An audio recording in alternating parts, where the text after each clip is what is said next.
लगभग 300 वर्ष पूर्व उज्जैन विश्व समय का प्रमुख संदर्भ बिंदु था। यही कारण है कि उज्जैन की वेदशाला में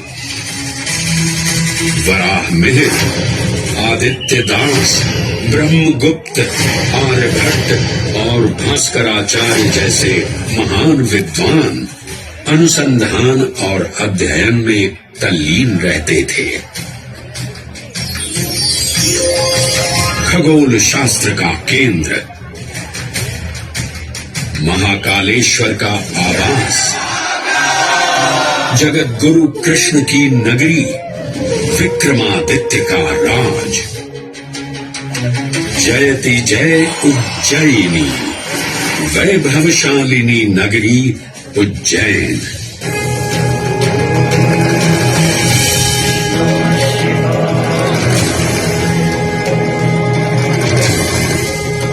श्वासों को शिव मंत्र से अलंकृत कर, मन को भाव की गंगा से निर्मल कर, जो भी उज्जैन में महादेव की शरण लेता है, उसका कल्याण होना निश्चित है।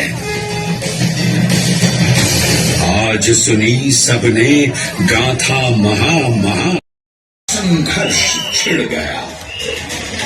आज यदि हम इस अमृत को प्राप्त कर सके तो हम देवताओं पर हमेशा के लिए प्रभुत्व स्थापित कर पाएंगे। अमृत अपात्र हाथों में ना जा पाए, क्योंकि ये अपनी शक्ति का असीम दुरुपयोग करेंगे। इस अराजकता के परिणाम स्वरूप अमृत की कुछ बूंदें छलकी और पृथ्वी तक पहुंच गई। 4 स्थलों पर स्पर्श हुआ इन बूंदों का। हरिद्वार, प्रयागराज, नासिक और उज्जैन। अमृत की इन्हीं बूंदों के कारण उज्जैन में हर 12 वर्ष पर कुंभ सिंहस्थ मेले का आयोजन होता है। भगवान शिव की लीला देखिए, लोक कल्याण के लिए स्वयं विषपान किया और अपनी नगरी पर अमृत वर्षा करवाई। अमृत की पावन बूंदों से अभिसिंचित ये दिव्य उज्जैन भूमि रामायण के पृष्ठों में भी सम्मिलित हुई। सतयुग के बाद त्रेता युग में माता सीता की खोज में वानर सेना का यहाँ आगमन हुआ। साथ ही माहिष्का के आकर्षक राज्य में भी पूरी तरह से खोजना होगा।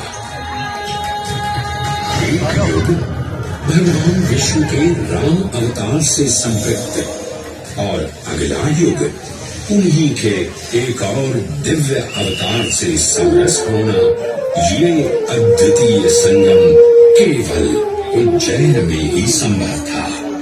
परंतु एक क्षण ठहरिए और ध्यान से सुनिए।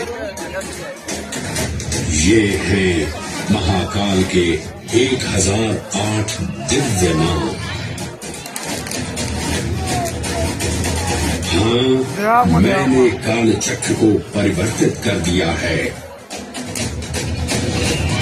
और अब द्वापर युग का शुभारंभ हो चुका है। विस्मय पूर्ण हो जाएंगे ये जानकर कि महाकाल के इन नामों को स्वयं भगवान श्री कृष्ण ने रचकर पिरोया था। महाकाल सहस्रनामावली की ये अद्भुत रचना उस समय की है जब योगेश्वर कृष्ण, उनके मित्र सुदामा और शेषावतार बलराम ने अवंती नगरी में स्थित सांदी मौर्य वंश के पश्चात विभिन्न राजवंशों, सम्राटों और नरेशों ने उज्जैन की सेवा की।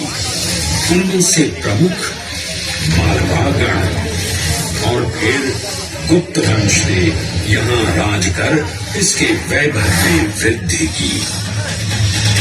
उज्जैन ने अपने भव्य तेज से जहां महात्माओं और शासकों को आकर्षित किया, वहीं इस नगर पर आतताइयों की दृष्टि भी पड़ी।